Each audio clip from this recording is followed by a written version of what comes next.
അൽഹംദുലില്ലാ. തങ്ങളെ എത്ര പറഞ്ഞാലും തങ്ങളുടെ ആ വ്യക്തി സൗഷ്ഠവം നമ്മളൊക്കെ അനുഭവിച്ചറിഞ്ഞവരാണ്. കൊച്ചു കേരളക്കരയെ സംബന്ധിച്ചിടത്തോളം, കർണാടകത്തിന്റെ വിവിധ മേഖലകളെ സംബന്ധിച്ചിടത്തോളം ഒരാലിമ എങ്ങനെയാകണം, ഒരു സയ്യിദ് എങ്ങനെയാകണം എന്ന് കൃത്യമായി വരച്ചിട്ട് കാണിച്ച, ജീവിതം കൊണ്ട് തെളിയിച്ചു തന്ന, അധര വ്യായാമമായി മാത്രം മാറാതെ ഒരു ആലിമിന്റെ, ഒരു സയ്യിദിന്റെ, അഹ്ലുബൈത്തിന്റെ സംസ്കാരം എന്താണെന്ന് കൃത്യമായി നമുക്ക് അടയാളപ്പെടുത്തി ജീവിതം കൊണ്ട് കാണിച്ചു തന്നവരാണ് ബഹുമാനപ്പെട്ട ഖുറത്തു സാദാത്ത് എന്നതാണ് പറയാനുള്ളത്. മുത്തുനബി സല്ലല്ലാഹു അലൈഹി വസല്ലമ തങ്ങളുടെ പേരക്കിടാവ്, അതിനോടൊപ്പം തന്നെ ഒരു പണ്ഡിതൻ എങ്ങനെയൊക്കെ ആകണം എന്ന് തിരുനബി സല്ലല്ലാഹു അലൈഹി വസല്ലമ തങ്ങളുടെ അധരപുടങ്ങളിൽ നിന്ന് ദളപുടങ്ങളായി ഇതൾ വിരിഞ്ഞ അമൃതാക്ഷഗതികളിലൂടെ, ഹദീസുകളിലൂടെ, മറ്റു പഠനവിധേയമായ തലങ്ങളിലൂടെയൊക്കെ പഠിപ്പിച്ചിട്ടുണ്ടോ, അതിൻ്റെയൊക്കെ അക്ഷരാർത്ഥത്തിലെ ചൂണ്ടിക്കാണിക്കാൻ കഴിയുന്ന ഒരു തെളിവിന്റെ രൂപമായിരുന്നു ബഹുമാനപ്പെട്ട ഖുറത്തു സാദാത്ത് അവറുകൾ. സൗമ്യനായി നടന്നു നീങ്ങി, വിനയവസ്ത്രം ധരിച്ച് പതിനായിരങ്ങൾക്ക് ആത്മശാന്തി നൽകിയിരുന്ന ബഹുമാനപ്പെട്ട തങ്ങളവറുകളുമായി പലപ്പോഴും സഹവസിക്കാൻ കഴിഞ്ഞെങ്കിലും ഒരു മഗ്രിബ് നിസ്കാരത്തിന് ഞാൻ ഇമാമും അവിടുന്ന് മഅമൂമുമായിട്ടുള്ള ഒരു നിസ്കാരത്തിലാണ് അവസാനമായി പങ്കെടുക്കാൻ കഴിഞ്ഞത്. 2-3 വർഷങ്ങൾക്ക് മുമ്പാണ്. പിന്നെ ഓരോരോ പ്രോഗ്രാമുകളായതുകൊണ്ട് പലയിടത്തും വെച്ച് കാണാൻ കഴിഞ്ഞിട്ടില്ല. പല വേദികളിലും ഞങ്ങൾ ഒരുമിച്ച് ഒരേ ദിവസമൊക്കെ പ്രഭാഷണവും അവിടുന്ന് ദുആയും ഒക്കെ ഉണ്ടായിരുന്നുവെങ്കിലും ഞാനെത്തുന്നതിന് മുമ്പ് തങ്ങൾ പോവുകയോ തങ്ങളെത്തുന്നതിന് മുമ്പ് അടുത്ത പരിപാടിക്ക് വേണ്ടി അടുത്ത സ്ഥലത്തേക്ക് എനിക്ക് നീങ്ങേണ്ടി വരികയോ ഒക്കെ ചെയ്തിട്ടുള്ളത് കൊണ്ട് ഒരുമിച്ചൊക്കെ ഒരേ വേദിയിലും ഒരേ നോട്ടീസിലും ഒക്കെ പേരുകൊണ്ട് ഇടം പിടിച്ചിട്ടുണ്ടെങ്കിലും ഈ അടുത്ത കാലത്തൊന്നും തങ്ങളെ കാണാൻ കഴിഞ്ഞിട്ടില്ല. 3-4 വർഷങ്ങൾക്ക് മുമ്പ് ആലപ്പുഴ ജില്ലയിലെ കായംകുളം എന്ന് പറയുന്ന പ്രദേശത്ത് മഖ്ദൂം ഷാ സഖാഫിയുടെ സ്ഥാപനത്തിന്റെ ശിലാസ്ഥാപനവുമായി ബന്ധപ്പെട്ട് തങ്ങളും ഞാനും കൂടിയാണ് ഇതിന്റെ ബിൽഡിംഗ് നിർമ്മാണത്തിന്റെ ശിലാസ്ഥാപനത്തിനെത്തിയത്.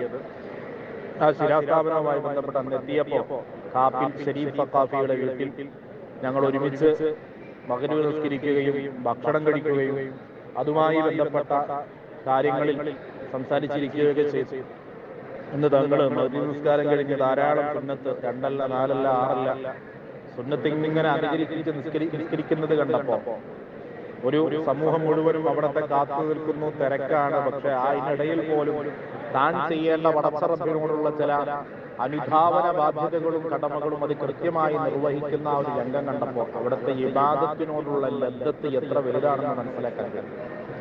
ബഹുമാനപ്പെട്ടവർ വരുന്ന പലയിടങ്ങളിലും പ്രഭാഷണങ്ങളും മറ്റു പരിപാടികളും ഒക്കെയായി എത്തപ്പെടുമ്പോൾ അവിടെ നിന്ന് അനുഭവിച്ചറിഞ്ഞ അനേകായിരം അത്ഭുതങ്ങൾ അവിടുത്തെ ഒരു വാക്കുകൊണ്ട്, ഒരു നോക്കുകൊണ്ട്, ഒരു തലോടൽ കൊണ്ട് അവിടത്തെ കൊണ്ടുണ്ടായ ഒരു പരിഹാരം എത്രയോ കേട്ടിട്ടുണ്ട്, അനുഭവിച്ചറിയാൻ കഴിഞ്ഞിട്ടുണ്ട്. എൻ്റെ കുടുംബത്തിൽ തന്നെ ഈ അടുത്ത കാലത്ത് മരണപ്പെട്ടു പോയ ഒരു സയ്യിദ്, ബഹുമാനപ്പെട്ട ഇടുക്കി ജില്ലയുടെ SYS പ്രസിഡന്റായിരുന്ന ജഅഫർ കോയ തങ്ങൾ എന്ന് പറയുന്ന സയ്യിദ് അവറുകൾ. തങ്ങളെ ഞാൻ എപ്പോഴും ഓർക്കുകയാണ്. നമ്മുടെ കുടുംബത്തിലെ ഇത്ര ഒരു മാതൃകാ പുരുഷനായ മറ്റൊരാളുണ്ടായില്ല. ബഹുമാനപ്പെട്ടവരുടെ ഒരു രോഗവിവരവുമായി ബന്ധപ്പെട്ട് 1 കൊല്ലം മുമ്പ്, ഇപ്പോൾ അദ്ദേഹം വഫാത്തായിട്ട് 3-4 മാസത്തോളമായി, 1 കൊല്ലത്തിലേറെ മുമ്പ് കൊച്ചാപ്പയുടെ വീട്ടിൽ, എൻ്റെ കൊച്ചാപ്പയാണ് ബഹുമാനപ്പെട്ട ജഅഫർ തങ്ങൾ, കൊച്ചാപ്പയുടെ വീട്ടിൽ ചെന്നപ്പോൾ കൊച്ചാപ്പയ്ക്ക് ഒരു വലിയൊരു പ്രയാസകരമായൊരു രോഗമുണ്ടാവുകയും ആ രോഗത്തിന് ഫലമായി ഇടുക്കിയിലോ മറ്റോ വന്നപ്പോൾ ബഹുമാനപ്പെട്ട കൊച്ചാപ്പയ്ക്ക് ബുറുദ പരിഹാരമായി പറഞ്ഞു കൊടുത്ത്, പറഞ്ഞതുപോലെ ബുറുദ ചൊല്ലി അവിടെ നിന്ന് വെള്ളത്തിൽ ഒതുക്കി കുടിച്ചപ്പോൾ അതിന് പരിഹാരം പൂറത്തങ്ങളെ കൊണ്ട് കിട്ടിയെന്ന് കൊച്ചാപ്പ എന്നോട്, ഒരു സയ്യിദാണ് മറ്റൊരു സയ്യിദിനെ പറ്റി പറയുന്നത്. അപ്പൊ ഇങ്ങനെയൊക്കെ കുറെ അനുഭവങ്ങൾ സയ്യിദിനെ പറ്റി ഞാൻ പല ഭാഗങ്ങളിൽ നിന്ന് കേട്ടെങ്കിലും ഒരു മേൽവിലാസമുള്ള ഒരു അനുഭവം പറയുക എന്നുള്ള നിലയ്ക്കാണ് എൻ്റെ കുടുംബത്തിൽ നിന്ന് എൻ്റെ ഒരു കൊച്ചാപ്പ എന്നോട് നേരിട്ട് പറഞ്ഞ ഒരു അനുഭവം. കൊച്ചാപ്പ ഒരു രോഗം കൊണ്ട് പ്രയാസമാവുകയും ആ രോഗവിവരത്തിന്റെ എന്താണ് അവസ്ഥ എന്ന് കുടുംബത്തിൽ നിന്ന് മരണപ്പെട്ടു പോയ എൻ്റെ ഒരു വല്ലുമ്മ, മുളവൂർ സാദാത്യങ്ങളിലെ അവസാനത്തെ കണ്ണിയായ മഹദി പൂക്കുഞ്ഞു ബീവി എന്ന് പറയുന്ന മുത്തൈബലി സാദാത്യങ്ങളിൽപ്പെട്ട എൻ്റെ വല്ലുമ്മ മരണപ്പെടുന്ന ആ സമയത്ത് അവരുടെ 40ന്റെ പരിപാടിയുടെ മജ്‌ലിസിൽ വെച്ചാണ് കൊച്ചാപ്പയോട് ഈ വിവരം ഞാൻ ചോദിക്കുന്നത്. കൊച്ചാപ്പയുടെ ആ രോഗവുമായി ബന്ധപ്പെട്ട അവസ്ഥ, അതിന്റെ അവസ്ഥ എന്താണെന്ന് ചോദിച്ചപ്പോൾ കൊച്ചാപ്പ പറഞ്ഞ മറുപടിയാണ്, ഖുറത്തു സാദാത്ത് ബുർദ ചൊല്ലി വെള്ളം കുടിക്കാൻ പറഞ്ഞു. ഞാൻ ഇത്ര ദിവസം ബുർദ ചൊല്ലി വെള്ളം കുടിച്ചു, അതുകൊണ്ട് എനിക്ക് ശമനം കിട്ടി എന്ന് പറയുന്ന എല്ലാവർക്കും, സാധാരണക്കാരന് മാത്രമല്ല, ആലിമീങ്ങൾക്കും സാദാത്തുക്കൾക്കും ഉയർന്ന തട്ടിലൊക്കെ നിൽക്കുന്നുണ്ട്. ജഅഫർ കോയ എന്നൊക്കെ പറഞ്ഞാൽ ആത്മീയതയുടെ അത്യുന്ന സോപാനങ്ങൾ അലങ്കരിച്ച് ജീവിതത്തിന്റെ ഉന്നത, ഒരു വിശ്വാസിയുടെ ഉന്നത വിഹായത്തിൽ അവിടെ ജീവിതം നയിച്ചു കൊണ്ടുപോയ മഹാമനീഷികളിൽപ്പെട്ട മുത്തനബി സല്ലല്ലാഹു അലൈഹി വസല്ലമ തങ്ങളുടെ തബസ്സുമിന്റെ സ്വഭാവം ജീവിതത്തിൽ എപ്പോഴും നിറഞ്ഞു തുളുമ്പിയിരുന്ന ബീവി ഖദീജത്തുൽ കുബ്ര പറഞ്ഞതുപോലെ കുടുംബ ബന്ധം ചേർക്കുന്നതിന്റെ ഉസ്വത്തുൻ ഹസനയായ മാതൃകാ പുരുഷനായിരുന്നു ജഅഫർ കോയ തങ്ങൾ എന്ന കൊച്ചാപ്പ. ആ കൊച്ചാപ്പയെ പോലെയുള്ള, കൊച്ചാപ്പ തന്നെ വലിയ കറാമത്തിന്റെ ഉടമയും പലർക്കും അവരെ കൊണ്ട് വലിയ അനുഭവങ്ങളൊക്കെ ഉണ്ടാകുമ്പോൾ അത്തരം വലിയ മഹത്തുക്കൾക്ക് പോലും സമാധാനമാകാൻ നൂറുൻ അലാ നൂർ, പ്രകാശത്തിന്മേൽ പ്രകാശം എന്ന് പറഞ്ഞതുപോലെ ബഹുമാനപ്പെട്ട സയ്യിദ് അവറുകൾക്ക് കഴിഞ്ഞിട്ടുണ്ട്. അള്ളാഹു അവരുടെ ആഫിയത്തുള്ള, അവരുടെ പൊരുത്തം കൊണ്ട് നമുക്ക് അള്ളാഹു ആഫിയത്തുള്ള ദീർഘായുസ് റബ്ബിന്റെ ത്വഅത്തിലായി പ്രദാനം ചെയ്യുകയും അവിടുത്തെ ദറജയെ അള്ളാഹു ഉയർത്തുകയും ചെയ്യട്ടെ.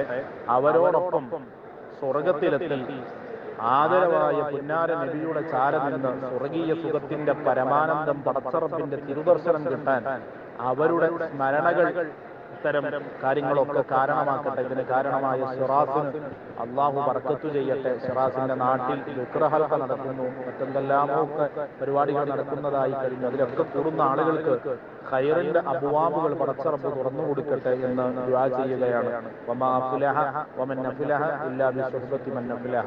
വിജയിച്ചവരുടെ കൂടെ കൂടിയാൽ വിജയത്തിന്റെ കവാടങ്ങൾ അള്ളാഹു നമുക്ക് തുറന്നു തരും. ബഹുമാനപ്പെട്ട ഖുറത്തുസ് സാദാത്തിനെ പറയൽ കൊണ്ട് നമുക്ക് വിജയിക്കാൻ കഴിയും. ഖുറത്തു സാദാത്തിലൂടെ താജുൽ ഉലമയിലേക്ക്, താജുൽ ഉലമയിൽ നിന്ന് ആദരവായ പുന്നാര ത്വാഹ റസൂലുള്ളാഹി സ്വല്ലല്ലാഹു അലൈഹി വസല്ലമ തങ്ങളിലേക്ക് എത്താൻ കഴിയും. അവരുടെയൊക്കെ വലിയ പോരിശ അള്ളാഹു ആ പോരിശ കൊണ്ട് നമ്മളെയൊക്കെ നന്നാക്കി തരട്ടെ എന്ന് ദുആ ചെയ്യുകയും, ഹജ്ജ് കഴിഞ്ഞ് മടങ്ങി വന്ന ഉടനെ സമയമാണ് എയർപോർട്ടിലേക്ക് ഉള്ളത്. ഞാൻ നാട്ടിലേക്ക് പോകാൻ വേണ്ടി ബാഗേജിന് വേണ്ടി വെയിറ്റ് ചെയ്യുകയാണ്. ഞങ്ങളെ ഹാജിമാരെല്ലാവരും ഒത്തുകൂടി മദീനയിൽ വെച്ച് ബഹുമാനപ്പെട്ടവർക്ക് വേണ്ടി ദുആ ചെയ്യുകയും മദീനയിൽ വെച്ച് പ്രത്യേകമായി റൗളാ ശരീഫിൽ ചാര ഇരുന്നു കൊണ്ട് തങ്ങളുടെ പേരിൽ മയ്യത്ത് നിസ്കരിക്കുകയും ഒക്കെ ചെയ്തിട്ടുണ്ട്. അള്ളാഹു അതൊക്കെ കബൂലാക്കട്ടെ. നിങ്ങളൊക്കെ ചെയ്ത ഹജ്ജ് കർമ്മങ്ങളും അതുപോലെ എല്ലാ കാര്യങ്ങളും കബൂലിയത്തിന് വേണ്ടി നിങ്ങളും ദുആ ചെയ്യുക. അസ്സലാമു അലൈക്കും.